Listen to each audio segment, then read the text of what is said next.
Hello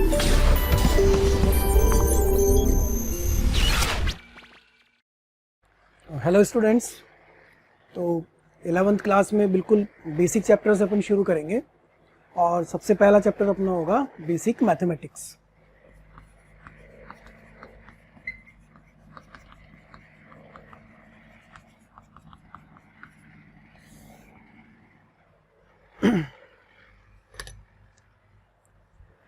basic mathematics में सबसे basic चीज़ें जो 10वीं 9वीं क्लास में आप लोग पढ़ के आ रहे हैं, सामान्य चीज़ें, पहले उनकी बात करें। जो आप पढ़ के आते हैं बेसिक चीज़ें 10th क्लास के अंदर, वो होती है अंतराल, इंटरवल्स,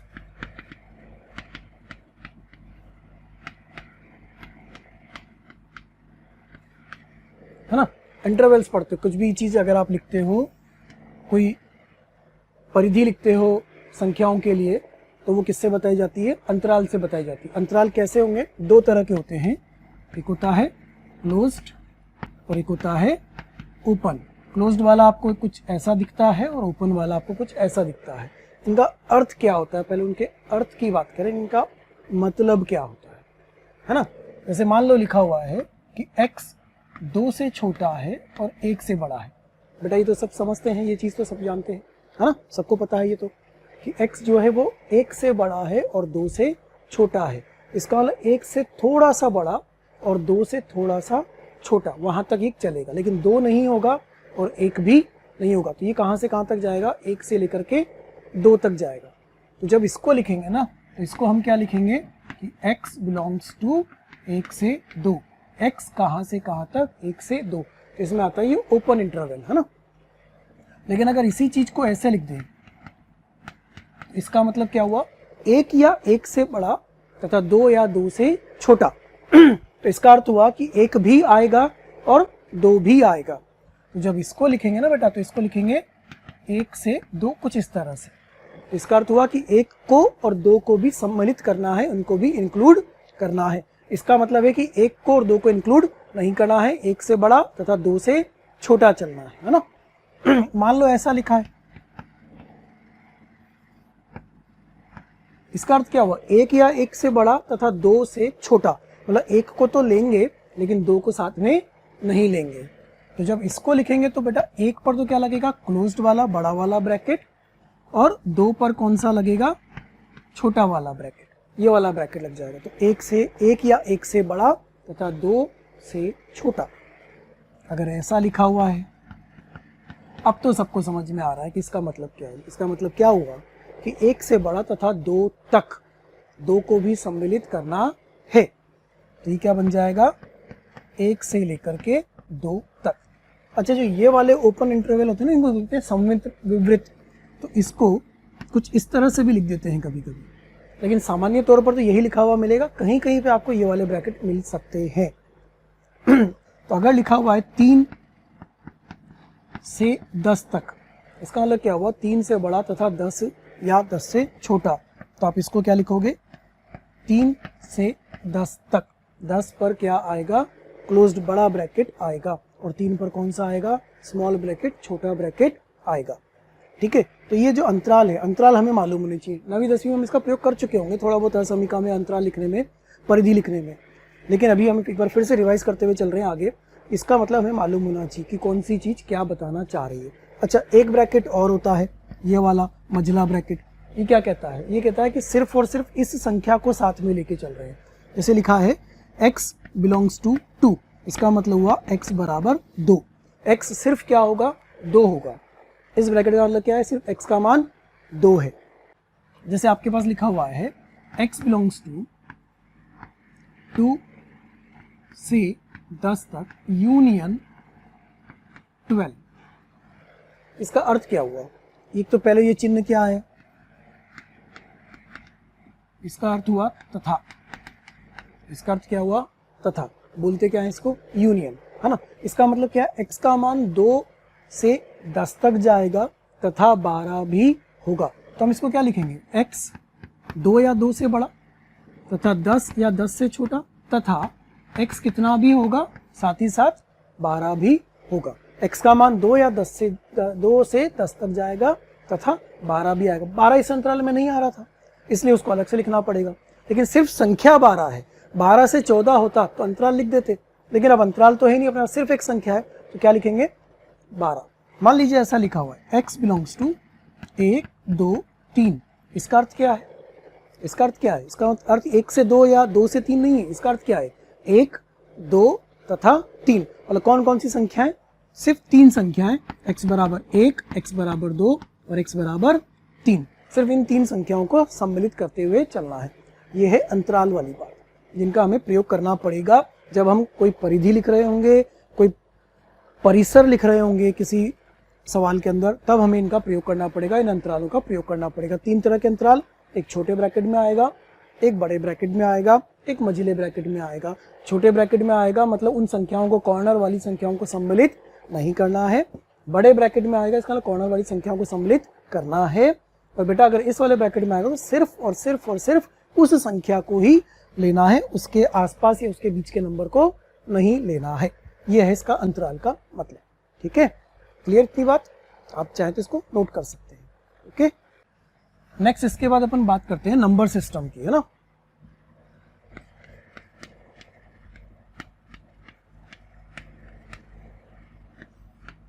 नंबर सिस्टम जो कि बेसिक फिर से वही 9th या 10th में पढ़ के आते हैं, अपन 11th क्लास में आए हैं, तो अपन इसकी बात कर लें कि नंबर सिस्टम क्या कहना चाहता है। नंबर सिस्टम में कौन कौन सी संख्याएं आएंगी, क्या क्या आएंगी, अपन उसकी बात कर लें। नंबर सिस्टम में सबसे पहले आता है कॉम्प्लेक्स नंबर, जिसको कहते हैं सम्मिश्र संख्या।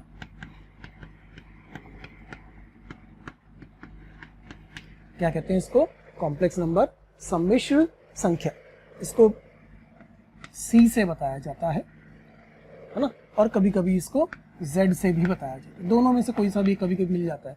सामान्य तौर पे Z मिलेगा आपको, ये वाला, लेकिन कभी कभी C भी लिखा हुआ मिलेगा। सम्मिश्र संख्या, सम्मिश्र संख्या के हमेशा 2 भाग होते हैं, एक वास्तविक भाग और एक काल्पनिक भाग। इसके कितने पार्ट्स होंगे बेटा? 2 भाग होंगे। एक होगा रियल पार्ट, एक होगा इमेजिनरी पार्ट। वास्तविक भाग,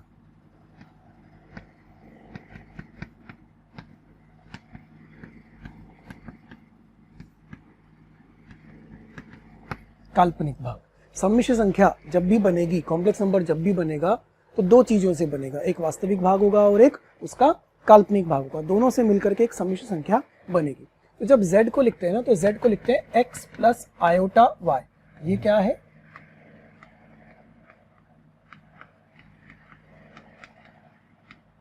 आयोटा। ये क्या चीज है? आयोटा। तो जो आयोटा के साथ होगा ना, वो कहलाएगा काल्पनिक भाग। तो ये वाला तो कौन सा है? वास्तविक भाग। और ये वाला कौन सा है? काल्पनिक भाग। तो सम्मिश्र संख्या में हमेशा 2 हिस्से होंगे, एक वास्तविक का और एक काल्पनिक का। जिसके साथ आयोटा लग रहा होगा वो कौन सा कहलाएगा? काल्पनिक भाग। और दूसरा कौन सा कहलाएगा? वास्तविक भाग। तो हमेशा इसके कितने भाग होंगे? 2 भाग होंगे। जैसे मान लीजिए आपके पास लिखा हुआ है z is equal to 2। Sir ये तो एक ही लिखा हुआ है, आप तो कह रहे 2 भाग होते हैं, है ना इसका दूसरा भाग। दूसरा भाग कौन सा है? 0। तो ये शुद्ध रूप से कौन सी संख्या हुई? वास्तविक, क्योंकि इसका काल्पनिक भाग कितना है? 0। आपके पास लिखा हुआ है z is equal to 2 minus 3 iota. 2 minus 3 iota, तो आयोटा के साथ -3 आ रहा है, तो इसका वास्तविक भाग कौन सा हुआ? उसको कैसे लिखते हैं बेटा? Real part of z 2 and imaginary part of z -3। वास्तविक भाग z का, काल्पनिक भाग z का। बहुत डिटेल में आप इसको बाद में पढ़ेंगे, अपन सिर्फ इसका अंदाजा ले रहे हैं कि z इज इक्वल टू आपके पास लिखा हुआ है 7 प्लस 12 आयोटा। तो इसका वास्तविक भाग क्या होगा और इसका काल्पनिक भाग क्या होगा? इसका वास्तविक भाग 7, काल्पनिक भाग 12। ठीक है, तो सम्मिश्र संख्या में हमेशा कितने हिस्से होंगे? 2 हिस्से होंगे, एक कहलाएगा काल्पनिक, एक कहलाएगा वास्तविक।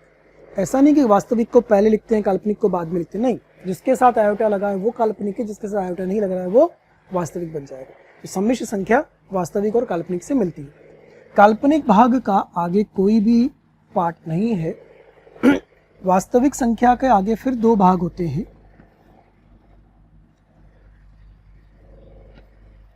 एक होता है इंटीजर, एक होता है नॉन इंटीजर।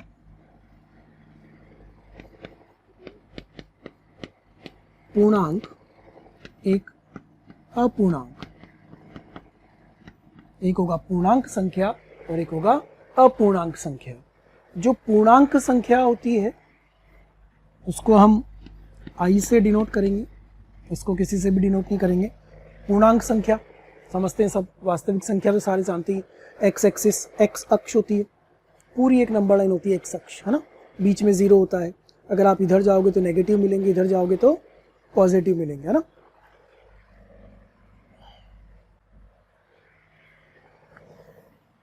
अब ये जो इंटीजर होता है ना, इसके भी फिर आगे भाग मिलेंगे आपको।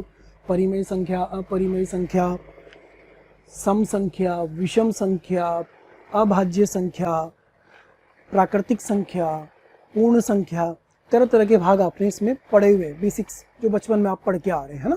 परिमेय, अपरिमेय याद आ रहा हो आपको थोड़ा सा। उसके पहले अपन बात कर लेते हैं रियल नंबर्स। वास्तविक में भी तीन भाग होते हैं। एक होता है आर प्लस, एक होता है आर माइनस और एक होता है आर नॉट। ये क्या कहना चाह रहे हैं, है ना। पहले अपन रियल का खत्म कर लेते हैं, फिर उसके बाद आगे आते हैं। ये जो आर प्लस है ये क्या बताना चाह रहा है। आर प्लस का अर्थ हुआ धनात्मक वास्तविक संख्याएं, आर माइनस का मतलब ऋणात्मक वास्तविक संख्याएं, और आर नॉट का मतलब शून्य के अलावा सभी वास्तविक संख्याएं। सभी वास्तविक संख्याएं किसे छोड़कर, जीरो को छोड़कर। तो इसका अर्थ क्या होगा,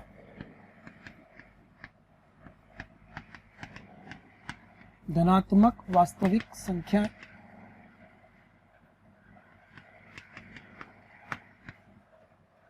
इसका मतलब सारे कौन से नंबर्स नेगेटिव, और इसका मतलब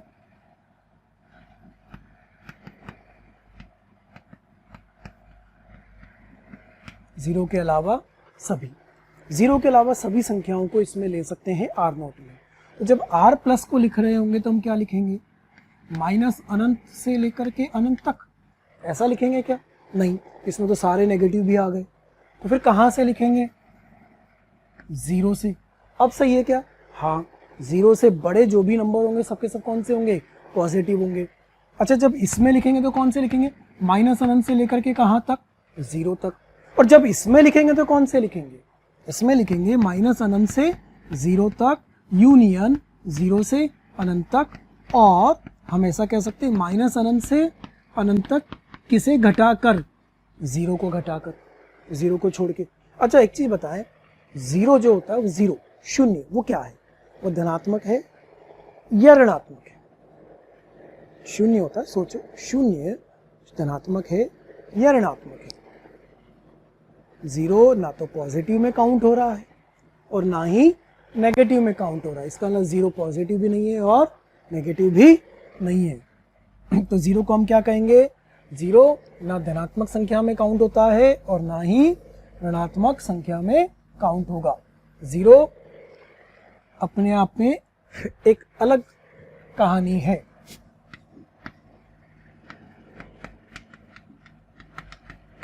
ना पॉजिटिव ना ही नेगेटिव, इसीलिए जीरो से बड़े वाले पॉजिटिव, जीरो से छोटे वाले नेगेटिव। ठीक है, जीरो पॉजिटिव और नेगेटिव दोनों में ही काउंट नहीं होगा। अब बात करें इंटीजर्स की, इसमें भी तीन होते हैं, आई प्लस, आई माइनस और आई नॉट। पूर्णांक, ये कौन से, धनात्मक पूर्णांक। धनात्मक पूर्णांक कौन होगा, 1 2 3 4 5। ऋणात्मक पूर्णांक कौन से होंगे, -1 -2 -3। ये क्या कह रहा है, जीरो के अलावा सभी पूर्णांक संख्याएं, अर्थात +-1 +-2 +-3 एंड सो ऑन। पूर्णांक संख्याएं धनात्मक वाली, पूर्णांक संख्याएं ऋणात्मक वाली, और ये पूर्णांक संख्याएं शून्य के अलावा जो भी सब आ रही हैं वो की वो। अच्छा, पूर्णांक संख्याओं में ही क्या आ जाएगा? सम संख्या। पूर्णांक संख्याओं में ही क्या आ जाएगा? विषम संख्या। पूर्णांक संख्याओं में ही क्या आ जाएगा? अभाज्य संख्या, प्राइम नंबर। पूर्णांक संख्याओं में ही संयुक्त संख्या, कॉम्पोजिट नंबर्स। पूर्णांक में ही आएगा प्राकृतिक संख्या। पूर्णांक में ही आएगा पूर्ण संख्या, होल नंबर, है ना। अपन उनकी भी बात कर लेते हैं एक बार। बिल्कुल बेसिक चीज़ों पे चल रहे हैं अपन। इस बेसिक से चलते अपन अपने आप 11th क्लास के सिलेबस पे आ जाएंगे। 10th क्लास का रिवीजन करते करते अपन 11th वाले पे आ जाएंगे। इवन नंबर्स कौन सी संख्या है? सम संख्या है। ऑड नंबर्स कौन सी संख्या है? विषम संख्या है। फिर उसके बाद अपना आता है नेचुरल नंबर्स, प्राकृतिक संख्याएं। इसको ओ से रिप्रेजेंट करते हैं, इसको ई से रिप्रेजेंट करते हैं।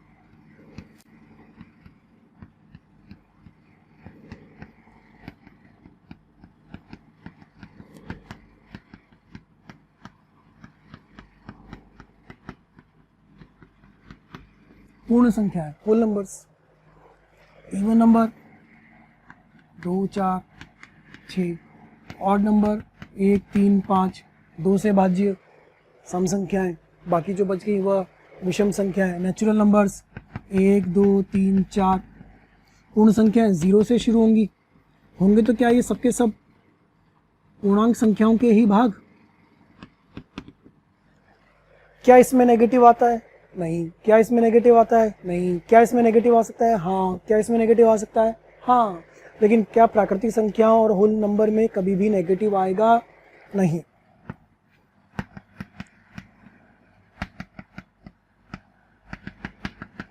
कभी भी इनमें नेगेटिव नहीं आएगा। इनमें के अंदर कभी भी नेगेटिव वाला नंबर नहीं आएगा, काउंट ही नहीं होगा इसके अंदर नेगेटिव वाला कभी भी। ठीक है, क्लियर इतनी बात?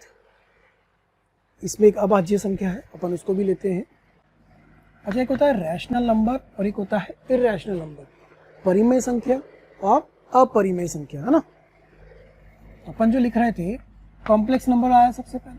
इसके दो पार्ट आए, रियल वाला और एक उसका आया इमेजिनरी वाला, काल्पनिक भाग, वास्तविक भाग।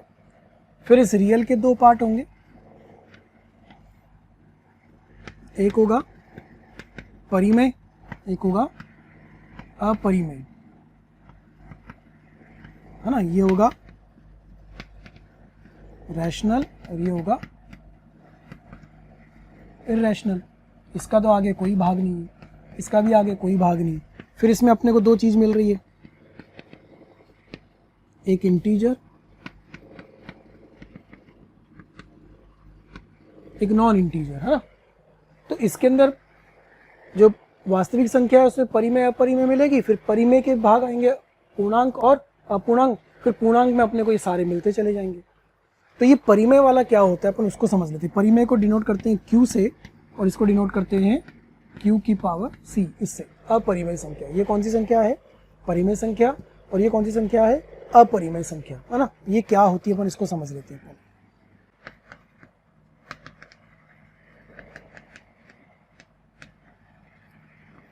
रैशनल नंबर्स, है ना, परिमेय संख्या।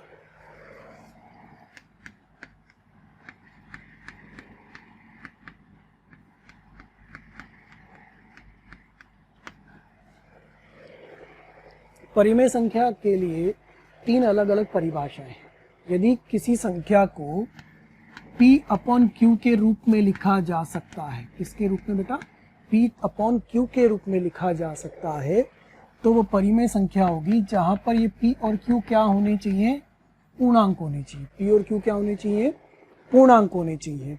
जैसे 2/3, 1/2, 5/3, 7/2, ये सब के सब कौन सी संख्याएं कहलाएंगी? परिमेय संख्याएं कहलाएंगी, जहां पर P और Q क्या होने चाहिए? पूर्णांक होने चाहिए। पहली परिभाषा तो ये हो सकती है। तो हम शब्दों में क्या लिख सकते हैं कि यदि से किसी संख्या को P/Q के रूप में लिखा जा सकता है, यदि किसी संख्या को P/Q के रूप में लिखा जा सकता है, जहां पर P तथा Q, जहां पर P तथा Q पूर्णांक है, तो वह एक परिमेय संख्या कहलाती है। ठीक है। दूसरी परिभाषा भी होती है इसकी, 1.25, 3.50, इस तरह की संख्या है, दशमलव के बाद की संख्याएं समाप्त हो रही हो, दशमलव के बाद की संख्याएं सीमित संख्याएं हैं, निश्चित संख्याएं हैं, तो यह सब भी क्या कहलाएगा, परिमेय संख्या कहलाएगा। जैसे आपने लिखा, मैं सबसे पहले आपको धन्यवाद देना चाहता हूं, थैंक यू सबको, क्योंकि डेली हजारों स्टूडेंट्स हमारे वीडियो देख रहे हैं और अपना फ़ायदा उठा रहे हैं। आपसे रिक्वेस्ट है कि आप YouTube चैनल पे जाएं, डिस्क्रिप्शन बॉक्स में जाएं और लिंक पे जाकर के सब्सक्रिप्शन करें, ताकि आपको इसका और भी बेहतर तरीके से फ़ायदा मिले। दूसरी बात, यदि आप डाउट सॉल्विंग का भी फ़ायदा लेना चाहते हैं, स्टडी मटेरियल का भी फ़ायदा लेना चाहते हैं, तो उस लिंक पर जाकर के अपने प्रीमियम सब्सक्रिप्शन को सुनिश्चित कीजिए। 4.25, 1.75, बस ख़त्म हो गया। तो यदि मान लीजिए आपके पास आ रहा है 1.65635, बस इसके आगे कुछ नहीं मिला, पूर्ण रूप से डिवाइड हो गया, 1.635, 1.75। तो यदि दशमलव के बाद के अंक निश्चित हैं तथा समाप्त हो रहे हैं, सीमित हो रहे हैं, तो ये सब भी कौन से रूप में आती हैं, परिमेय संख्या के रूप में आती हैं। एक तीसरी परिभाषा और होती है, ये इसकी पहली परिभाषा, ये इसकी दूसरी परिभाषा और ये इसकी तीसरी परिभाषा। तीसरी परिभाषा क्या कहती है कि यदि दशमलव के बाद में आने वाला अंक रिपीट हो रहा है, उस अंक की पुनरावृत्ति हो रही है और वो ख़त्म भी नहीं हो रहा है, अंक क्या कर रहा है, रिपीट कर रहा है और ख़त्म भी नहीं हो रहा है, तो भी वह संख्या कहलाएगी परिमेय संख्या। जैसे 1.33333333 चलता ही जा रहा है भाई साहब, रुके ही नहीं रहा। 2.66666666 चलता ही जा रहा है, रुके ही नहीं रहा है। तो इस तरह की जो संख्याएं होंगी ये भी क्या कहलाएंगी, परिमेय संख्या। दशमलव के बाद का अंक पुनरावृत्ति कर रहा है तथा समाप्त भी नहीं हो रहा है, तो इस तरह की संख्या भी क्या कहलाएगी, परिमेय संख्या। तो परिमेय संख्या के कितने तरीके, 3। पहला P/Q के रूप में लिख सकते हैं, जहाँ पर P और Q पूर्णांक है। दूसरा, दशमलव के बाद में आने वाले अंक सीमित हैं, निश्चित हैं, समाप्त हो रहे हैं, तो भी परिमेय संख्या। तीसरा, दशमलव के बाद अंक पुनरावृत्ति कर रहा है तथा रिपीट होते होते ख़त्म भी नहीं हो रहा है, तो वो भी क्या कहलाएगा, परिमेय संख्या। ये 3 तरह की परिभाषा से हम परिमेय संख्या को परिभाषित कर सकते हैं। अब अपरिमेय संख्या कौन सी होगी, जो परिमेय नहीं होगी वो परिमेय होगी। जो संख्या रैशनल नंबर नहीं है वो इर्रेशनल है, जो परिमेय नहीं है वो कौन सी है, अपरिमेय होगी। अब जो परिमेय नहीं होगी वो कौन सी होगी, जो P/Q के फॉर्म में नहीं आ सकती होगी।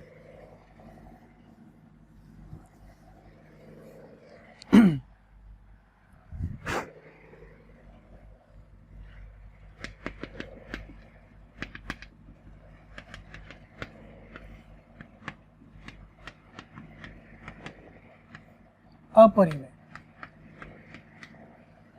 इर्रेशनल नंबर, अपरिमेय की बात करें कि अपरिमेय कौन से होंगे, है ना। जो P/Q के रूप में नहीं है, जो P/Q के रूप में नहीं है। दूसरा, जिसमें दशमलव के बाद अंक खत्म ना हो रहे हों और अंक की पुनरावृत्ति भी नहीं हो रही हो। 2 चीज़ बोली मैंने, दशमलव के बाद के अंक समाप्त चलते ही जा रहे हैं, समाप्ति नहीं हो रहे, और लेकिन अंकों की पुनरावृत्ति भी नहीं हो रही हो। जैसे 1.23456109332 कुछ भी चलता जा रहा है, 215 ऐसे चलता ही जा रहा है, अंक रिपीट भी नहीं कर रहे और ख़त्म भी नहीं हो रहे। जैसे पाई, ई, ये भी कौन से होते हैं, अपरिमेय। पाई का मान हम क्या लिख के चलते हैं, 3.14, लेकिन 3.14 थोड़ी होता है कि 3.14 के आगे भी चलता रहता है और अंक खत्म भी नहीं होते, रिपीट भी नहीं करते, नॉन रिपीटेड खत्म भी नहीं होते हैं। और ई का मान क्या लिखते हैं हम, 2.71, है ना, चरघातांकीय ई, तो कहते हैं चरघातांकीय एक्सपोनेंट ई, 2.71। इसकी अगर वैल्यू लेनी है तो पाई की वैल्यू लेनी है तो 3.14। अच्छा, कोई कहेगा कि सर पाई तो परिमेय होना चाहिए, पाई को तो 22/7 लिखते हैं। सही है बात, पाई को क्या लिखते हैं, 22/7, लेकिन 22/7 को जब हल करोगे, 22 में अगर 7 का भाग दोगे तो आपको जो मिलेगा वो क्या मिलेगा, दशमलव के बाद अंक खत्म होते हुए नहीं मिलेंगे और उन अंकों की पुनरावृत्ति भी नहीं हो रही होगी। ना तो वो ऐसा मिलेगा और ना ही वो ऐसा मिलेगा, इसलिए पाई को और ई को किस में रखा गया है, अपरिमेय संख्या में रखा गया है। पाई और ई किस में आएंगे, अपने अपरिमेय संख्या के अंदर आएंगे। ठीक है, नोट कर लें आप इस बात को कि पाई और ई अपरिमेय संख्या में माने जाते हैं। इन सबको समझ के फिर अपन इसमें सवाल भी करते हैं ना।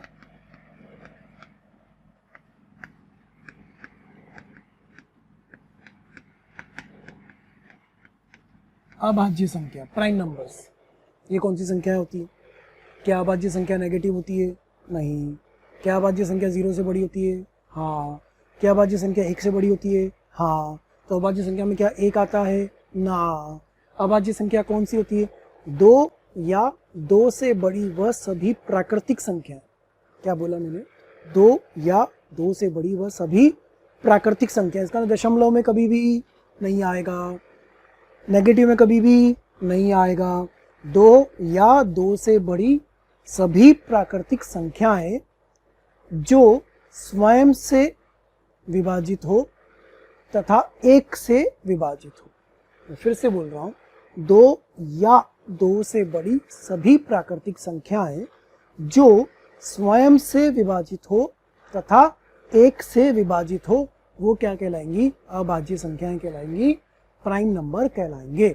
तो शब्दों में अपन क्या लिख सकते हैं? 2 या 2 से बड़ी सभी प्राकृतिक संख्याएं जो स्वयं से तथा 1 से विभाजित होती हों, वह अभाज्य संख्याएं कहलाती हैं।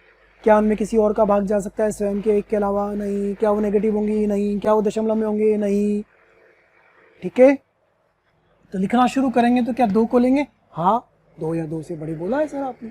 तो क्या 3 को लेंगे? बिल्कुल। क्या 4 को लेंगे? नहीं, क्योंकि 4 में 1 का भी भाग जाएगा, 2 का भी भाग जाएगा और 4 का ही भाग जाएगा, वैसा पॉसिबल नहीं है। तो अगला आएगा 5, 7, 11, 13, 17, 19, 23, चलने दो, ऐसे बहुत सारी सब मिल जाएंगे। ये सब की सब क्या कहलाती हैं? प्राइम नंबर्स, अभाज्य संख्याएं। इनको किससे डिनोट करते हैं? टी से। अभाज्य संख्याएं जो स्वयं से या 1 से विभाजित होती है। अब इसमें भी 2 अलग अलग होते हैं, इसके भी 2 भाग होते हैं। एक होता है को प्राइम या रिलेटिव प्राइम, इसको कहते हैं सह अभाज्य संख्या। को प्राइम या रिलेटिव प्राइम, सह अभाज्य संख्या। ये क्या होती है? कोई सी भी 2 प्राकृतिक संख्याओं का जोड़ा, कोई सी भी 2 प्राकृतिक संख्याओं का जोड़ा जिसके अंदर मसप, HCF जिसको बोलते हैं ना, मसप, वो कितना आ रहा हो? 1 आ रहा हो। कोई सी भी 2 प्राकृतिक संख्याओं का जोड़ा, दोनों अभाज्य संख्याओं ऐसा जरूरी नहीं है। जैसे मैंने एक लिया 2, एक लिया 5, 2 और 5, इनका HCF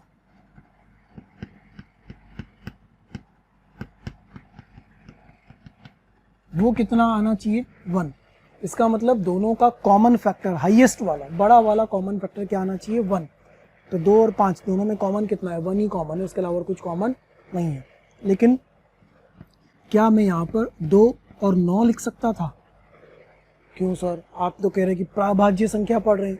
हाँ बिल्कुल अभाज्य संख्या पढ़ रहे हैं, लेकिन अभाज्य संख्या का एक भाग है सहअभाज्य संख्या, और सहअभाज्य संख्या परिभाषित करते समय हमें दोनों का अभाज्य होना जरूरी नहीं है, ये ध्यान रखना है। बस इतना ध्यान रखना है कि दोनों का HCF 1 होना चाहिए। तो 9 अभाज्य संख्या में नहीं आता, लेकिन दोनों का HCF तो अभी भी कितना है? 1। तो इसका HCF 1 है, ये भी अभाज्य संख्याएं हैं दोनों। लेकिन कौन सी वाली अभाज्य संख्या है? सहअभाज्य संख्या। अच्छा, 4 और 7 लिख सकते हैं क्या? बिल्कुल लिख सकते हैं, क्योंकि इसका HCF भी कितना है? 1। तो ऐसी 2 प्राकृतिक संख्याएं जिनका HCF मसप 1 होता हो, वो कहलाएंगी सहअभाज्य संख्याएं। 3 और 12, क्या हम 3 और 12 को ले सकते हैं? नहीं, क्योंकि इनमें हाईएस्ट कॉमन फैक्टर कितना है? HCF कितना है? 3। तो इसको हम नहीं लेंगे, इसको लेंगे, इसको लेंगे, इसको लेंगे। बात समझिएगा। ऐसी दो प्राकृतिक संख्याएं जिनका HCF 1 होगा वो कहलाएंगी सहअभाज्य संख्या। देखिए एडवांस में जेईई में जो सवाल आते हैं ना, तो सवाल में आपसे पूछा होता है कि अज्ञात A, B, C का मान निकालो, जहां पर A और B तो सहअभाज्य संख्या है और C एक पूर्णांक संख्या है। क्या बोला जा रहा है कि A और B तो सहअभाज्य संख्या, तो पहले पता तो हो कि सहअभाज्य संख्या कौन सी बोल रहा है वो, तो इसलिए हमें पहले से पता होना चाहिए कि सहअभाज्य संख्याएं कौन सी होनी चाहिए। ठीक है, तो सहअभाज्य संख्या दो प्राकृतिक संख्याओं का जोड़ा जिनका HCF 1 होता है। इसी में एक और होता है ट्विन प्राइम, द्विअभाज्य संख्या, ट्विन प्राइम।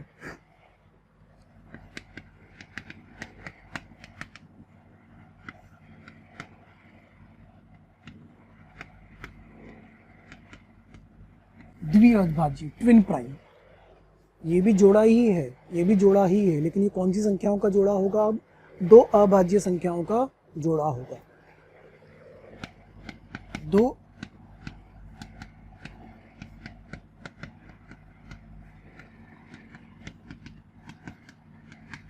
दो अभाज्य संख्याओं का जोड़ा जिनका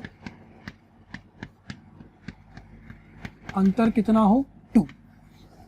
दो अभाज्य संख्याओं का जोड़ा ले रहे हैं जिसका अंतर कितना होना चाहिए? 2 होना चाहिए। अभी क्या हो रहा था कि दो प्राकृतिक संख्याएं थी जिनका MSP HCF 1 आ रहा था। अब क्या होगा? दो अभाज्य संख्याएं, मतलब दोनों का अभाज्य होना जरूरी है। तो क्या 2 और 5 ले सकते हैं? नहीं ले सकते, क्योंकि इनका अंतर कितना है? 3। क्या 3 और 5 ले सकते हैं? बिल्कुल ले सकते हैं। क्या 5 और 7 ले सकते हैं? बिल्कुल ले सकते हैं। क्या 11 और 13 ले सकते हैं? बिल्कुल ले सकते हैं। क्या 19 और 21 ले सकते हैं? नहीं ले सकते। क्यों नहीं ले सकते? क्योंकि जो 21 है वो अभाज्य संख्या नहीं। तो दोनों की दोनों अभाज्य संख्या भी होनी चाहिए और दोनों का अंतर भी कितना होना चाहिए? 2। क्या 29 और 31 को ले सकते हैं? बिल्कुल ले सकते हैं। तो दो अभाज्य संख्याओं का जोड़ा जिनका अंतर कितना हो? 2, वो क्या कहलाएंगी? द्विअभाज्य संख्या। नोट कर लें आप इस बात को प्लीज।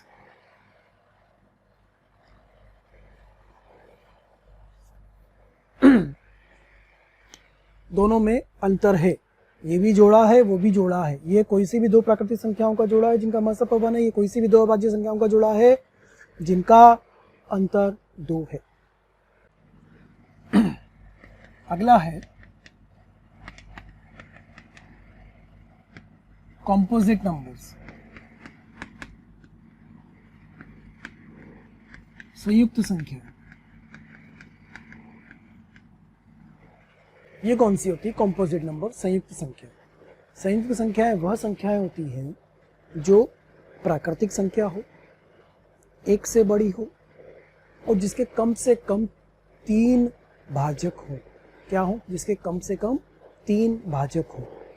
एक से बड़ी हो, एक को तो लेना ही नहीं, 2 को नहीं ले सकते क्योंकि 2 में 2 का भाग जाएगा और 1 का भाग जाएगा। 3 को नहीं ले सकते क्योंकि इसमें 1 का भाग जाएगा और 3 का भाग जाएगा। ले सकते हैं, क्यों? 1 का भाग जाएगा, 2 का भाग जाएगा और 4 का भाग जाएगा। 5 को नहीं ले सकते, 1 का भाग जाएगा, 5 का भाग जाएगा। 6 को ले सकते हैं, 1 का भाग जाएगा, 2 का भाग जाएगा, 3 का भाग जाएगा, 4 का भाग जाएगा। 7 को नहीं ले सकते हैं, 1 का भाग जाएगा और 7 का भाग जाएगा। कम से कम कितने भाजक बोला मैंने? 3। 3 से अधिक भाजक हो सकते हैं, लेकिन कम से कम कितने भाजक होने चाहिए? 3। तो फिर 8 को, 9 को, 10 को, 11 को और 12 को क्या ऐसा कर सकते हैं? बिल्कुल कर सकते हैं। तो ये 2 अभाज्य संख्या, 3 अभाज्य संख्या, 5 अभाज्य संख्या, 7 अभाज्य संख्या, 11 अभाज्य संख्या। तो जो बच गई वो कौन सी बच गई? अभाज्य संख्या के अलावा 4 बचता है, 6 बचता है, 8, 9, 12, 10। इसका मतलब जो अभाज्य संख्या नहीं है, क्या वही संयुक्त संख्या है? तो संयुक्त संख्या में मिनिमम नंबर कौन सा होगा? सबसे छोटा नंबर कौन सा होगा?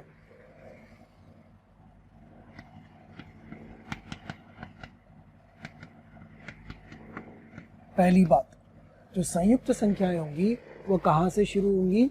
4 से शुरू होंगी।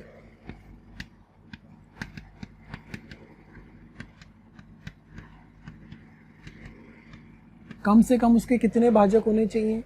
3 उसके भाजक होने चाहिए।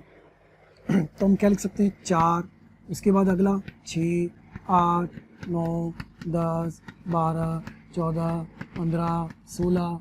जो भी अभाज्य संख्याएं नहीं है उसके अन्यथा जो भी संख्याएं बच गई सबकी सब कौन सी हो जाएंगी, कॉम्पोजिट नंबर्स, संयुक्त संख्याएं हो जाएंगी। ठीक है, आप इसको नोट कर लें।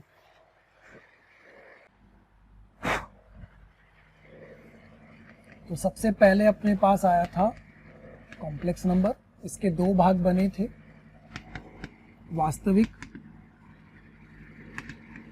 काल्पनिक। इसके फिर दो भाग बने थे, रैशनल, परिमेय, इसका आगे कोई भाग नहीं था, इरैशनल, अपरिमेय, इसका आगे कोई भाग नहीं था। इसके फिर दो भाग बने थे, इंटीजर और इसका नॉन इंटीजर। ठीक है ना। फिर इसमें अपने को मिला था सम संख्या, विषम संख्या, प्राकृतिक संख्या, पूर्ण संख्या, अभाज्य संख्या और संयुक्त संख्या। सबके सब इसमें मिल गए अपने को, वो सारे के सारे आपने समझ लिए, लिख लिए। ठीक है, एक सवाल लेते हैं अपन छोटा सा। देखिए सवाल क्या है, 0.3 इसको परिमेय संख्या P/Q के रूप में बदलना है। P/Q के रूप में बदलें। 3-4 उदाहरण लेते हैं अपन ऐसे। 4.23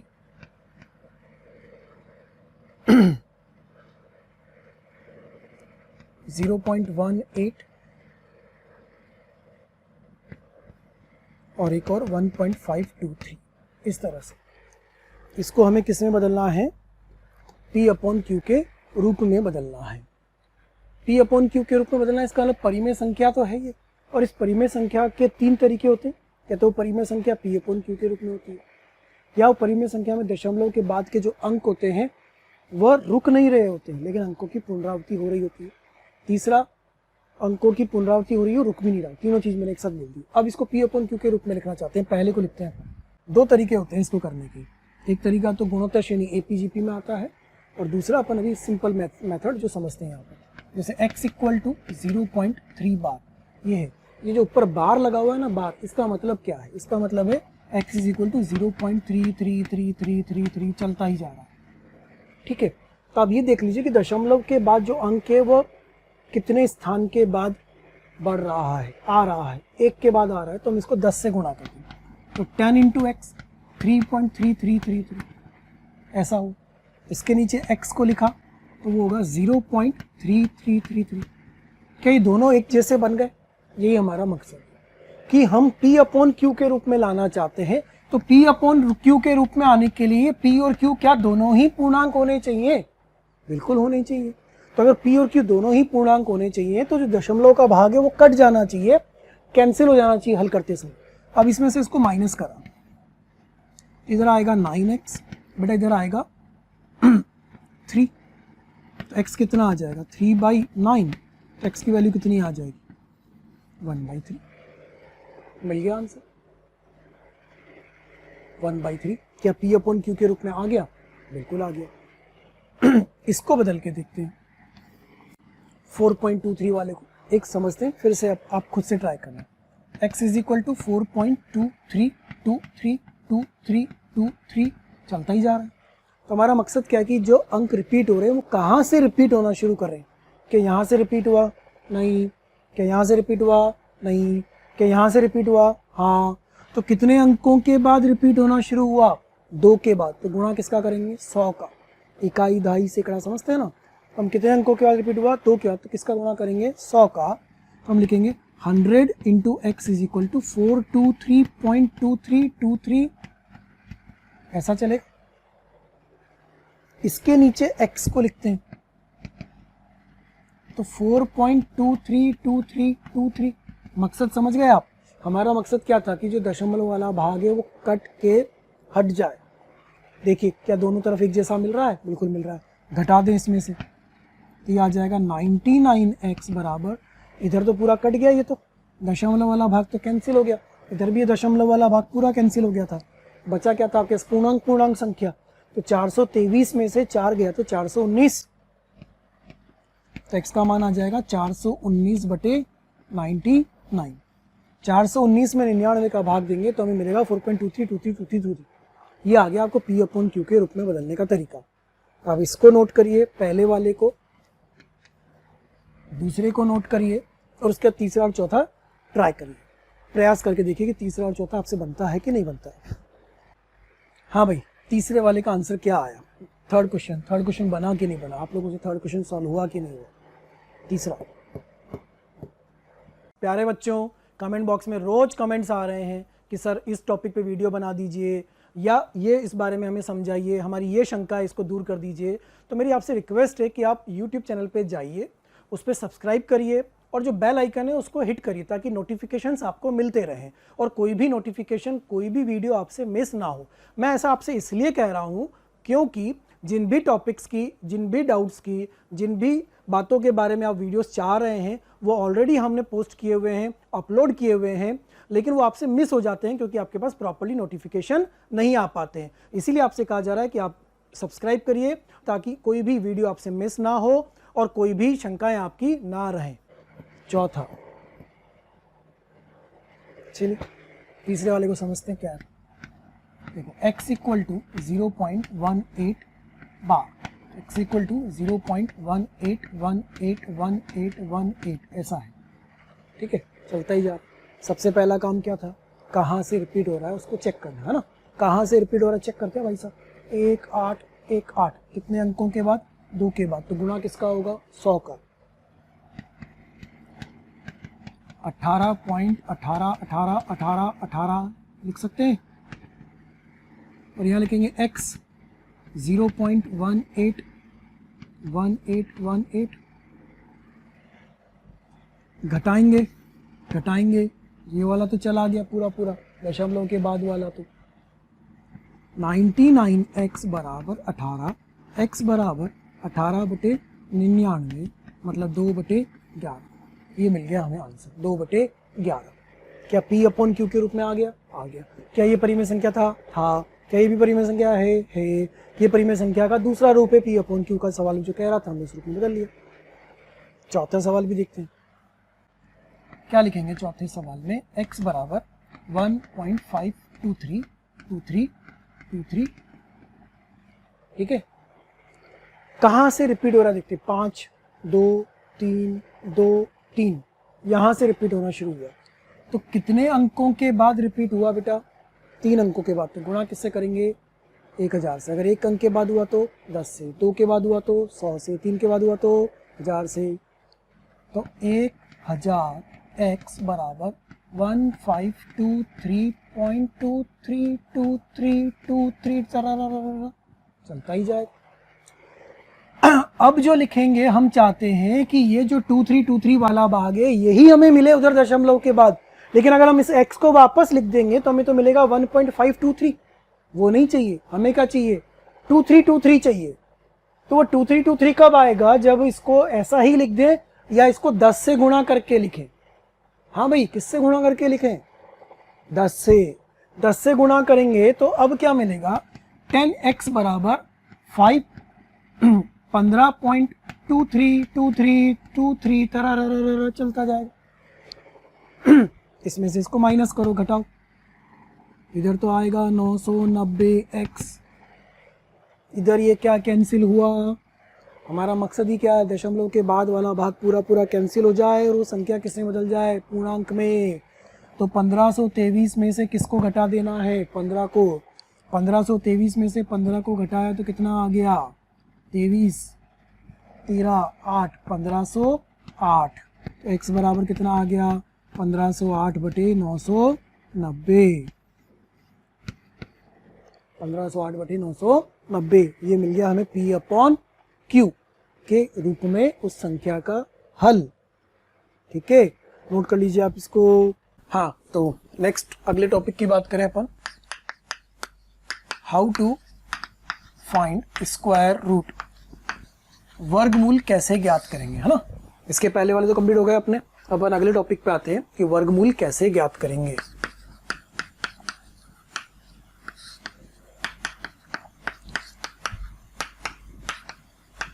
वर्गमूल कैसे ज्ञात करें, how to find square root, है ना। तो सबसे पहली बात इसके लिए जो जरूरी है वो है कि वर्गमूल सदैव कैसा होगा, धनात्मक होगा। स्क्वायर रूट ऑलवेज कैसा होगा बेटा, पॉजिटिव होगा।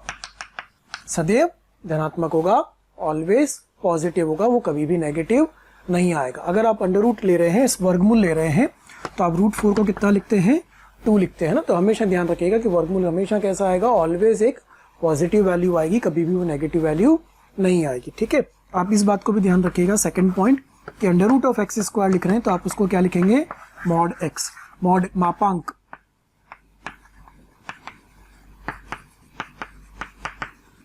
है ना। मापांक कैसा मान देता है हमेशा, मापांक हमेशा कैसा मान देगा, धनात्मक मान देगा। तो जब भी वर्गमूल ज्ञात करेंगे तो वो हमेशा कैसी क्वांटिटी होगी, कैसी राशि होगी, एक धनात्मक राशि होगी, कभी भी नेगेटिव नहीं होगा। ठीक है, अब ज्ञात कैसे करेंगे अपन उसकी बात करते हैं कि कैसे ज्ञात करेंगे। उदाहरण से देखते हैं। पहला सवाल देखिए, 10 + 2 √ 21, ये हमें ज्ञात करना है कि 10 + 2 √ 21 का वर्गमूल ज्ञात करना है।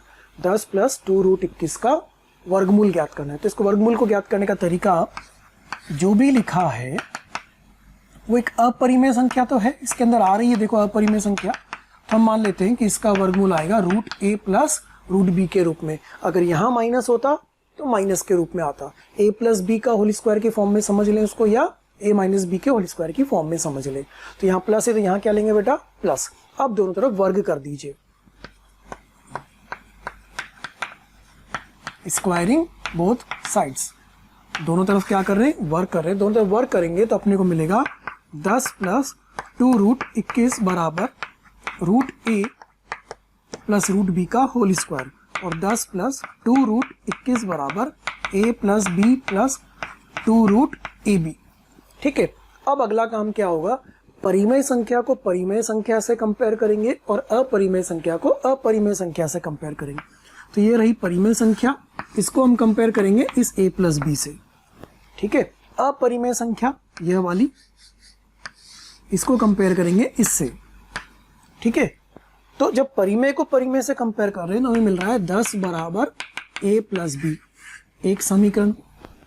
ठीक, एक यहां से मिलेगा √21 बराबर √ab, ये दूसरा समीकरण। इन दोनों का प्रयोग करके हम किसका मान निकालें, a और b का।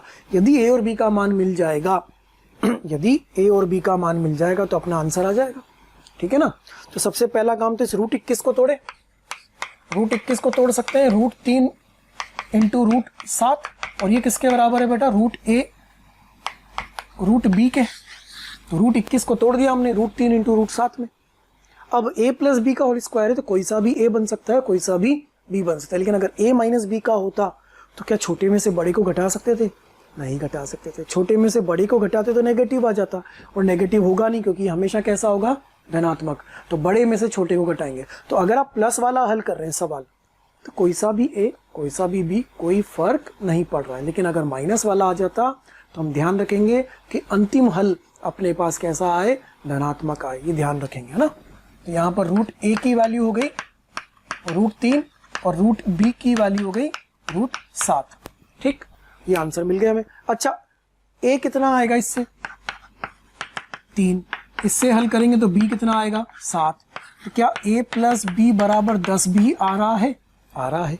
तो जो हल आया क्या वो पहले समीकरण को भी संतुष्ट कर रहा है और दूसरे समीकरण को भी संतुष्ट कर रहा है, कर रहा है। इसका जो हमारा हल आया है वो सही है। तो अंतिम स्थिति में जो अपन आंसर लिखेंगे वो आंसर यहाँ लिखेंगे, इसका वर्गमूल क्या लिखेंगे, इसका वर्गमूल हमने माना था √a + √b, तो वो क्या हो जाएगा, = √3 + √7। ये बन जाएगा आंसर अपना, √3 + √7। ये अपना इसका हल बन गया। एक उदाहरण और देखते हैं।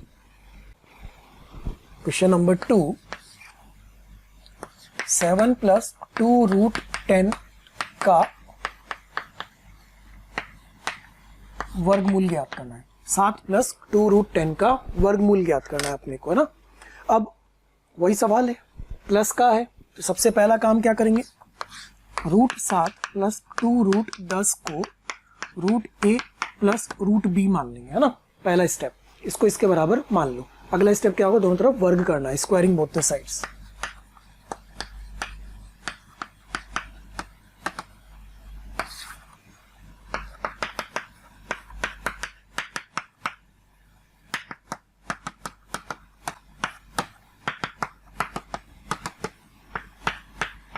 इस प्रकार का मिल जाएगा, है ना। इस वर्क कर दिया। उसके बाद अगला स्टेप क्या था, परिमेय को परिमेय से कंपेयर करो, अपरिमेय को अपरिमेय से कंपेयर करो, दोनों तरफ तुलना करके दो समीकरण ज्ञात कर लेंगे। जो दो समीकरण बनेंगे उनको हल करेंगे तो ए और बी के मान मिल जाएंगे। जब ए और बी के मान मिल जाएंगे तो हमें हल मिल जाएगा। ठीक है, कंपेयर करते हैं इसको। यहाँ पर है 7 + 2√10, तो इस 7 की तुलना इस a + b से होगी। परिमेय तो परिमेय से कंपेयर किया जाएगा और अपरिमेय वाला ये √10 इधर √ab से कंपेयर हो जाएगा। तो 7 = a + b, बेटा जी ये बन गया पहला समीकरण, और √10 = √ab, ये बन गया दूसरा समीकरण, जैसा हमने पिछले सवाल में किया था। परिमेय को परिमेय से, अपरिमेय को अपरिमेय से, यहाँ भी वही क्या, परिमेय को परिमेय से और अपरिमेय को अपरिमेय से कंपेयर कर लिया। ठीक है, इसके आगे का स्टेप लिखते हैं और उसको हल कर लेते हैं। समझना बेटा, ध्यान से समझना है इसको। वर्गमूल ज्ञात करने को सीधे सीधे वर्गमूल ज्ञात करने का सवाल नहीं आएगा, लेकिन कई सवालों में हमें इसकी आवश्यकता पड़ेगी आगे जाकर के भी वर्गमूल ज्ञात करने में। तो √10 = √ab, तो इसके टुकड़े कर सकते हैं, √2 √5, √10 को क्या √2 √5 लिख सकते हैं। तो यहाँ से √a की वैल्यू √2 और √b की वैल्यू √5, कौन सा बड़ा है कौन सा छोटा है उसकी चिंता अभी हमें नहीं है। क्यों नहीं है, क्योंकि हम प्लस वाला ज्ञात कर रहे हैं। तो दोनों में से किसी को भी किसी में भी जोड़ो, हमेशा प्लस ही आएगा। लेकिन माइनस का होता तो हम ध्यान रखते, फिर छोटे में से बड़ा ना घट रहा हो बल्कि बड़े में से छोटा घट रहा हो, ताकि अंतिम राशि कैसी आ रही हो, धनात्मक आ रही हो। ये आ गया। अच्छा, यहाँ से हल करने पर a का मान 2 आएगा, यहाँ से हल करने पर b का मान 5 आएगा। जब दोनों को जोड़ेंगे तो क्या a + b का मान 7 आएगा, जो कि क्या हमारे पहले समीकरण को भी संतुष्ट कर रहा है। तो हमारे हल पहले और दूसरे से बिल्कुल बराबर आ रहे हैं। इसका अर्थ हुआ कि √7 + 2√10 की वैल्यू 2√5 के बराबर है, अर्थात 7 + 2√10 का वर्गमूल √2 + √5 है या √5 + √2 है। नोट कर लें इसको।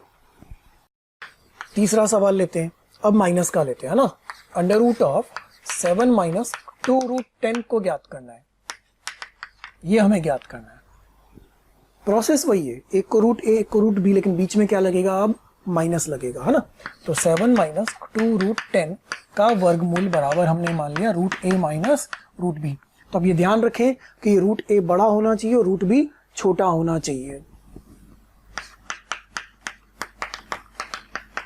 पॉजिटिव आना चाहिए,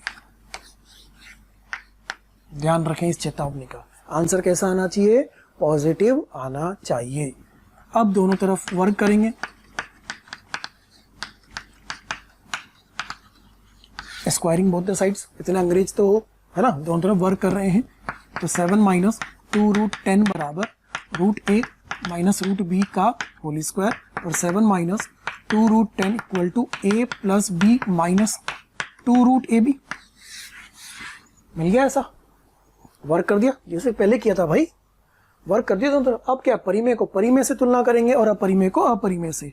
तो 7 = a + b और √10 = √ab, minus minus cancel, 2 cancel, तो √10 = वो तो वही आया जो पिछले सवाल में आया था। समीकरण तो वो क्यों वही है, देखो इसके भी वही है और पिछले सवाल के भी और अगले सवाल के भी सेम। तो यहाँ से इतना पता चला कि √a को √2 या √5 ले सकते हैं और √b को √5 या √2 ले सकते हैं। ठीक है, लेकिन हमने जो लिखा है वो क्या लिखा है, √a - √b। अगर हमने √a - √b लिखा है तो ये पॉजिटिव आना चाहिए। इसका मतलब ये क्या हुआ, यहाँ पर ये बात हो गई कि जो √a है वो √b से कैसा होना चाहिए, बड़ा होना चाहिए। जो √a है वो √b से बड़ा होना चाहिए। अगर √a √b से छोटा हो जाएगा तो ये हल नेगेटिव आ जाएगा, जबकि आंसर कैसा चाहिए, पॉजिटिव। तो √a √b से बड़ा होना चाहिए। तो √2 और √5 में कौन बड़ा होगा, ये आप जानते हो कि √5 बड़ा होगा √2 से। इसका मतलब ये वाला हल संभव नहीं है और सिर्फ ये वाला ही हल होगा। तो √a बराबर √5, √b बराबर √2। तो जो फाइनल आंसर बनेगा वो फाइनल आंसर क्या बन के आएगा, √5 - √2। क्योंकि आंसर कैसा चाहिए बेटा, पॉजिटिव चाहिए, आंसर नेगेटिव नहीं होना चाहिए। तो √5 और √2 को लेंगे, a का मान। अगर हमने √b - √a लिखा होता ना तो फिर इस वाले को ले लेते, मतलब बड़े में से छोटा घटना चाहिए। कुल मिला के कहानी है कि आंसर पॉजिटिव आना चाहिए।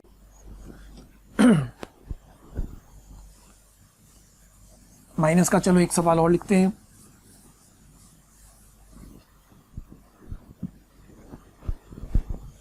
चौथा सवाल, under root of 10 minus 2 root 21, 10 minus 2 root 21, इसको ज्ञात करते हैं। तो वही तरीका, क्या माना, रूट ए माइनस रूट बी, फिर वर्ग करा तो 10 माइनस 2 रूट 21 ए plus B minus 2 root 10।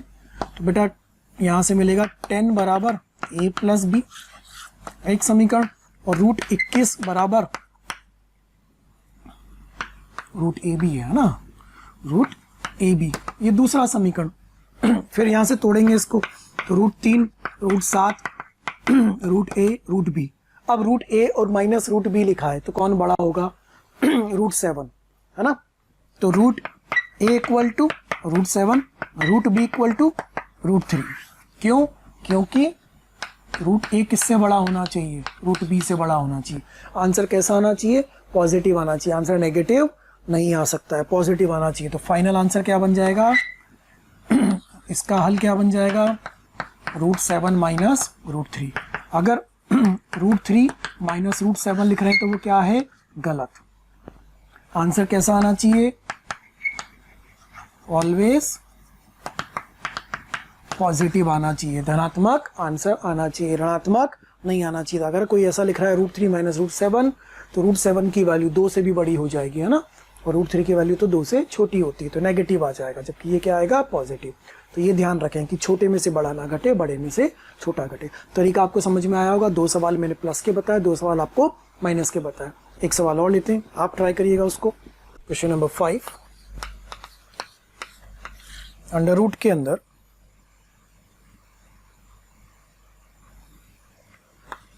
3 plus root 3 plus under root के अंदर 2 प्लस रूट 3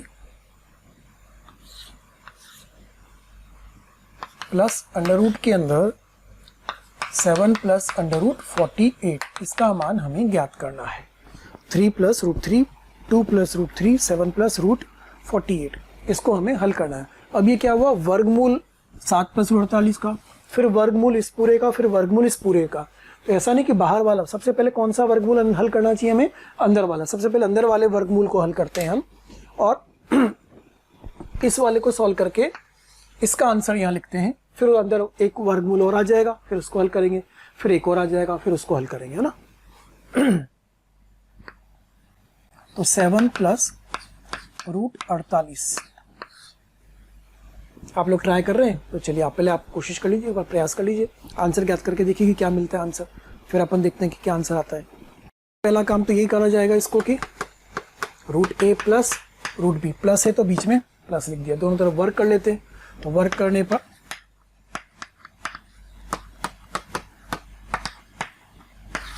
ये बन गया अपना 7 plus root 48 equal to A plus B plus 2 root A B. उसके बाद परिमेय को परिमेय से, अपरिमेय को अपरिमेय से कंपेयर करेंगे।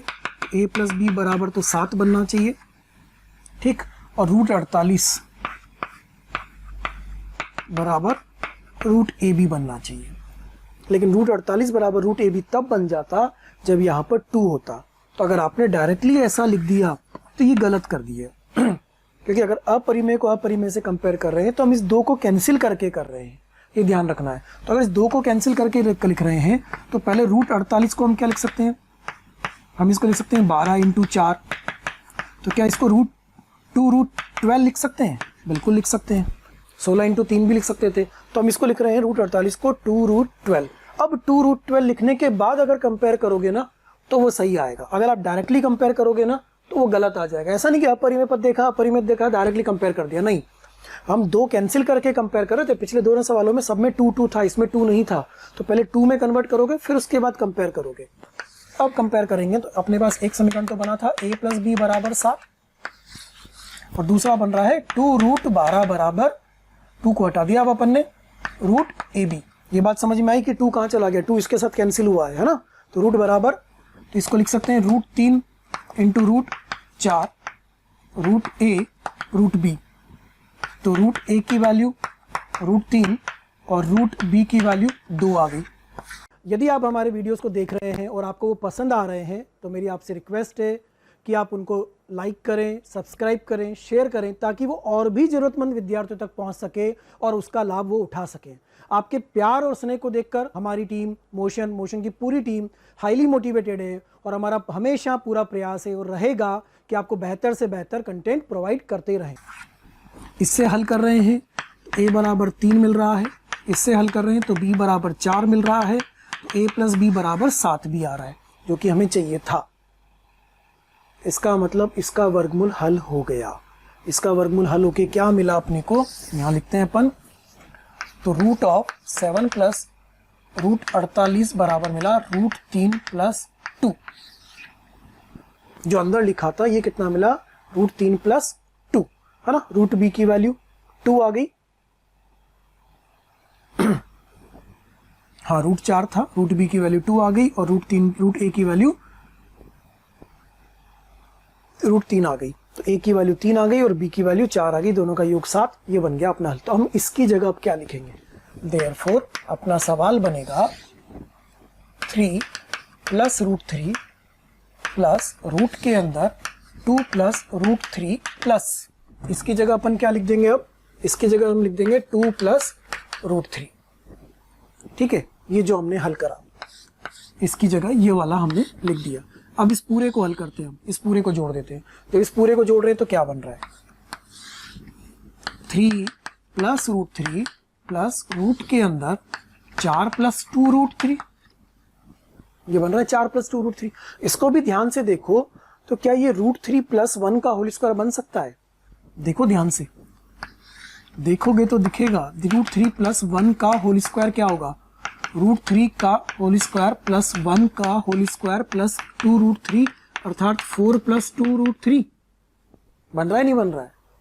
तो हम इस पूरे को क्या √3 प्लस 1 का होल स्क्वायर लिख सकते हैं, क्या फायदा होगा उससे देखना, 3 प्लस √3 प्लस, इसको मैंने क्या लिखा, √3 प्लस 1 का होल स्क्वायर। ठीक है, देखो हल करके चेक कर लिया था, 4 प्लस 2 √3 बन रहा था, तो √3 प्लस 1 का होल स्क्वायर और वर्गमूल, तो वर्गमूल और ये घात आपस में कट जाएगी।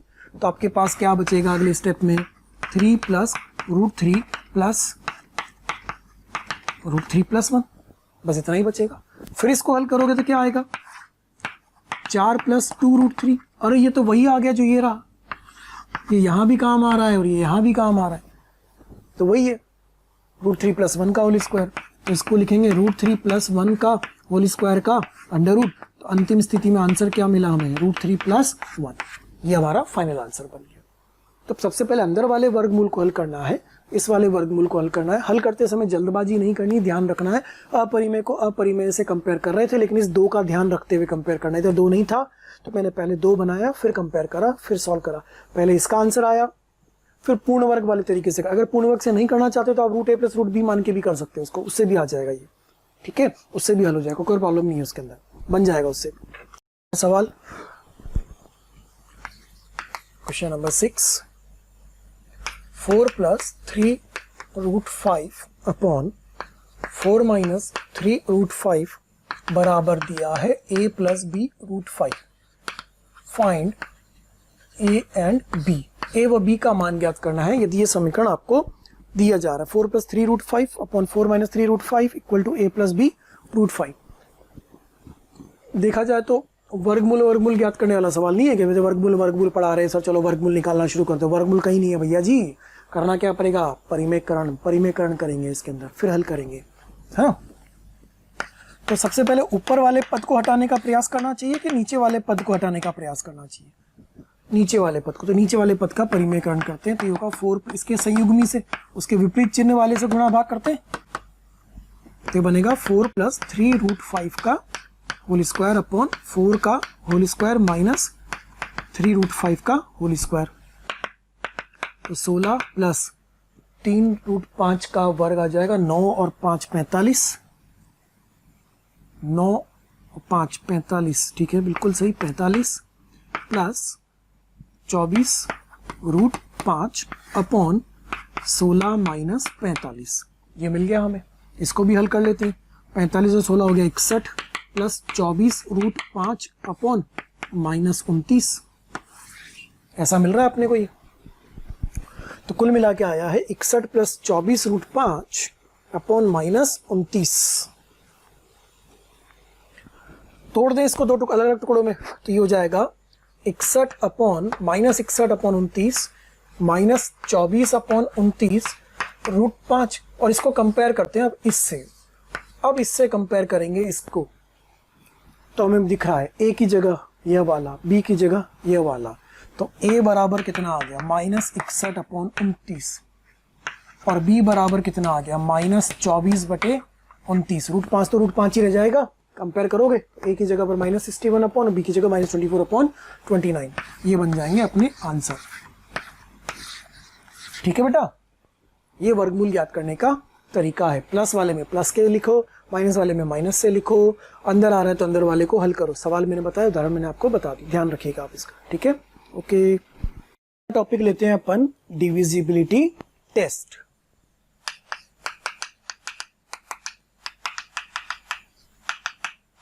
Divisibility test. डिविजिबिलिटी टेस्ट का मतलब क्या है कि कौन सी संख्या किससे भाज्य होगी, उसकी शर्त क्या है ना।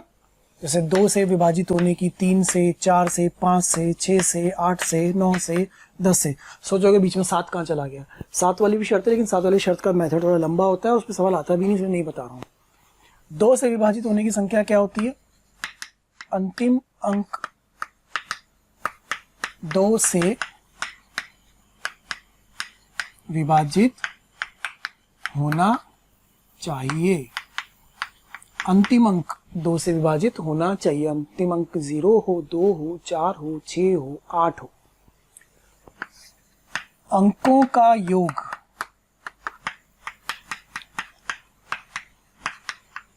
3 से विभाजित होना चाहिए।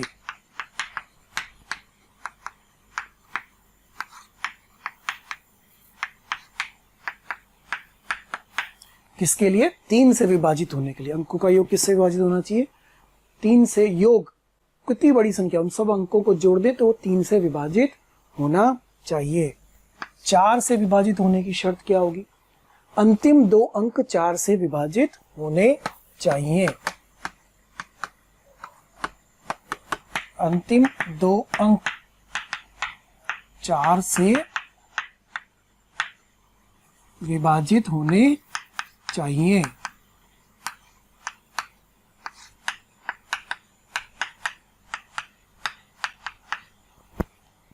पांच से विभाजित होने की क्या शर्त होगी, अंतिम अंक 0 या 5 होना चाहिए। 5, 10, 15, 20, 25, 30, 35, अंत में या तो 0 आता है या 5 आता है। 6 से विभाजित होने की क्या शर्त होती है, कोई भी संख्या 6 से विभाजित जब होगी जब वो 2 से भी विभाजित होती हो और 3 से भी विभाजित होती हो। जैसे 12 है, वो 2 से भी विभाजित है और 3 से विभाजित है, लेकिन 15 वो 2 से विभाजित नहीं है लेकिन 3 से, तो 15 6 से विभाजित नहीं होता। 18 2 का भी भाग जाता है, 3 का भी भाग जाता है, तो वो 6 का भी भाग जाएगा। तो 2 और 3 दोनों से विभाजित होने की शर्त उसमें लगनी चाहिए। तो 2 तथा 3 से विभाजित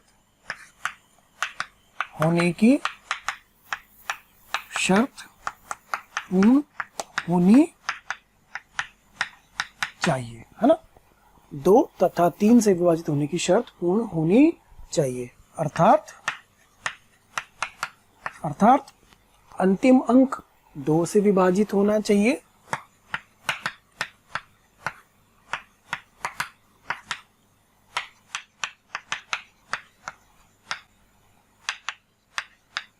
अंतिम अंक 2 से विभाजित होना चाहिए तथा अंकों का योग 3 से विभाजित होना चाहिए।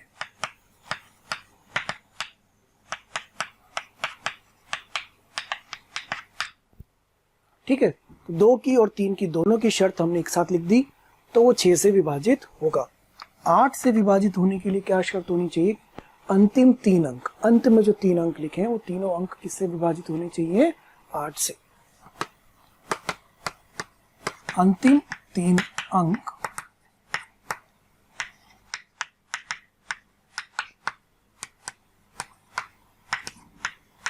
8 से विभाजित होने चाहिए। ठीक, 9 से विभाजित होने के लिए अंकों का योग 9 से विभाजित होना चाहिए।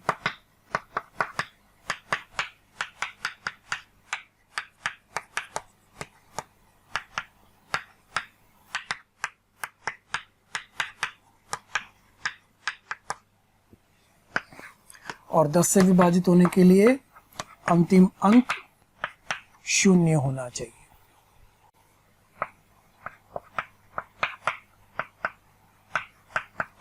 अंतिम अंक क्या होना चाहिए? 0 होना चाहिए, तो वो 10 से विभाजित होगा। तो 2 से विभाजित होने की शर्त क्या है? अंतिम अंक 2 से विभाजित होना चाहिए। 3 के लिए अंकों का योग 3 से विभाजित होना चाहिए। 4 के लिए अंतिम 2 अंक 4 से विभाजित होने चाहिए। 5 के लिए लास्ट में 0 या 6। 6 के लिए 2 और 3 की शर्त पूरी होनी चाहिए। 8 के लिए अंतिम 3 अंक 8 से विभाजित हो। 9 के लिए अंकों का योग 9 से विभाजित हो। और 10 के लिए अंतिम अंक 0 आना चाहिए, है ना। अपन उदाहरण से बात करते, एग्जाम्पल से बात करते। जैसे 1 2 3 4 ये 2 से विभाजित होगा या नहीं अपने को चेक करना है ना। 2 से विभाजित होगा या नहीं ये चेक करने के लिए सिर्फ इसको चेक करेंगे, क्या ये जो नंबर लिखा है ये डिविजिबल बाई 2 है? इसका लिए पूरा का पूरा संख्या 1 2 3 4 भी 2 से विभाजित है। ठीक है, एक काम और करते हैं, 3 से विभाजित है या नहीं चेक करना है। 3 से विभाजित है या नहीं चेक करना है। 5 से तो नहीं है ना, 5 से होने के लिए 0 5 आना चाहिए था। तो इनका योग करेंगे, 1 और 2 3, 3 और 3 6, 6 और 4 10, 10 जो है वो 3 से विभाजित नहीं है। क्या लिखेंगे? अंकों का योग बराबर 10, नॉट डिविजिबल बाय 3। जो 10 आया वो डिविजिबल बाय 3 नहीं है। आपके पास नंबर लिखा हुआ है 3 2 4 5। ठीक है, एक और नंबर लिखा हुआ है 3 2 4 0 5 3 3 2 7 8 9 4। मैं पूछना चाह रहा हूं कि इनमें से कौन सा 5 से विभाजित होगा? इनमें से कौन सा 5 से विभाजित होगा, है ना। डिविजिबल बाय 5 पूछ रहे हैं। क्या पूछा? कौन सा 5 से विभाजित होगा? तो 5 से विभाजित वो होगा जिसमें अंत में 0 आ रहा होगा या 5 आ रहा होगा। पहले दो, मतलब पहला वाला और दूसरा वाला। मैं आपसे पूछ रहा हूं अब इसके अंदर कि डिविजिबल बाय 2 कौन सा होगा? डिविजिबल बाय 2 2 से विभाजित होने वाला कौन सा होगा? अंत में 2 से विभाजित 2 से विभाजित 2 से विभाजित, तो दूसरा भी है, तीसरा भी है और चौथा भी है। ठीक है, डिविजिबल बाय 4 पूछा मैंने कि इनमें 4 से विभाजित होने वाला कौन सा है। तो अंतिम 2 अंक को देखेंगे, 45 40 हाँ, 32 हाँ, 94 4 से विभाजित होगा क्या? नहीं, ये भी 4 से विभाजित नहीं होगा। तो सिर्फ 40 और 32, तो इसका आंसर होगा 2 और दूसरी संख्या और तीसरी संख्या 4 से विभाजित होगी। अगर मैंने इसमें पूछा कि 3 से विभाजित होने वाला कौन सा है, तो अंकों का योग करेंगे। 3 और 2 5, 5 और 4 9, 9 और 5 14, 14 मतलब 1 और 4 5, नहीं आ रहा 3 से विभाजित। इसमें करेंगे 6 और 4 10, 5 और 4 9, ये आ रहा है। 8 11 2 13, नहीं आ रहा है। 15 9 24, 24 4 28, 28 मतलब 2 और 8 10, नहीं आ रहा है। सिर्फ एक आ रहा है, कौन सा आया? ये वाला, नहीं ये वाला। 6 और 5 6 7 13, 5 4 9, एक वाला 3 से विभाजित, सिर्फ ये वाला आ रहा है अपना 3 से विभाजित वाला। क्या ये संख्या 3 से विभाजित भी है और 2 से विभाजित भी है? बिल्कुल है। Divisible by 3 3 plus 2 plus 4 plus 0 equal to कितना आ गया 9। तो डिविजिबल बाय 3 है कि नहीं है। अंत में 0 आ रहा है तो 2 से विभाजित है कि भी नहीं है। शर्त क्या कहती है 6 से विभाजित होने की। अंतिम अंक 2 से विभाजित होना चाहिए और अंकों का योग 3 से क्या दोनों चीजें इसमें आ रही हैं 3240 में। इसका लिए 6 से डिविजिबल है, इसमें 6 का भी भाग जाएगा, पूरा पूरा जाएगा। अगर आप 6 से भाग देखोगे तो चला जाएगा, 6 से विभाजित संख्या है।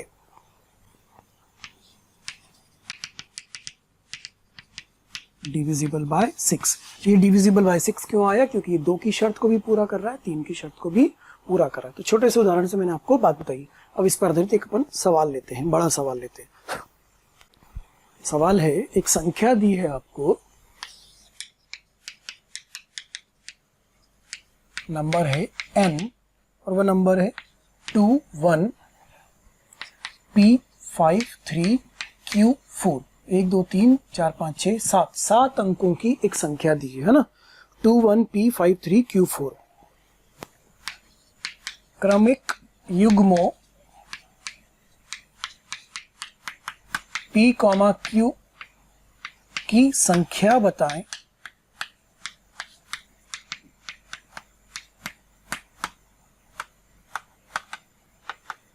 जबकि n 9 से विभाजित होता है।